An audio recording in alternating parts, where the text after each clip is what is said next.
A police officer who shot an armed murder suspect during a confrontation was arrested and charged based on body camera evidence. Good evening, I'm Clarice Tinsley. First at 5:30, Forest Hill police have released no statements about the arrest of Officer Logan Barr. He was investigated by DPS after shooting Michael Ross Jr., who was accused of repeatedly stabbing a woman in a parking lot. Fox 4's Dion Anglin has the latest on the case and response from Ross's family. Dion. Oh, that's right. Considerably more questions than answered in this fatal officer-involved shooting that occurred in June. It has a U.S. Army veteran's family now demanding an explanation. And I want to know what happened to Michael Lee Ross Jr. from the time that he stepped on these premises.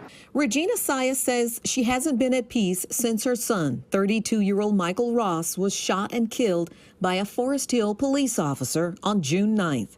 Now, nearly 2 months later, court records reveal the officer who shot him, 23-year-old Logan Barr, was arrested July 28th and charged with aggravated assault by a public servant. And we need to stand up and fight for him as he fought for his country. This is my son. The fatal shooting left Ross, an Army veteran whose mother says lived with mental illness, dead in this drainage culvert. A few yards from where, minutes earlier, a woman, 38-year-old Kiana Hall, was stabbed to death. That's what I was told, that my son had harmed this woman.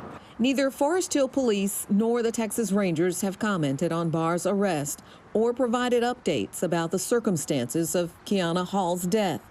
Officers were dispatched early that morning after a 911 call about the stabbing and identified Ross as a possible suspect. Barr's arrest warrant affidavit comes from a DPS investigator who watched one officer's body cam video. He describes how efforts began with Barr and another officer standing above the embankment, yelling commands at Ross to drop a knife he was holding. A sergeant fired several rounds from a non-lethal weapon at Ross, who became unsteady but continued to stand. Forest Hill police initially said Ross tried to harm himself and turned toward the officers with the knife.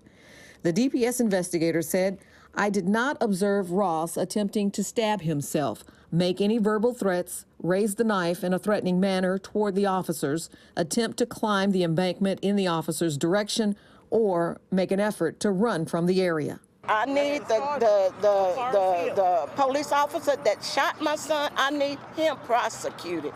I need it brought to trial and not pushed under the rug. Because who they shot was not just a black man that they saw with a knife. Exactly. He was somebody. He was a veteran. He was a father. He was my child, my only son. Sias has been pressing to see the body cam for herself. She says the medical examiner has yet to assign a cause of death. Pending. Instead of telling me the cause is homicide. And communication attempts with the Texas Rangers and Forest Hill Police have been non-existent. I want to know the truth. Not knowing the truth, what happened to my child, what happened to my son, is unbearable. Now, the district attorney's office today said it has yet to receive the case against Barr, which will likely go before a grand jury pretty soon.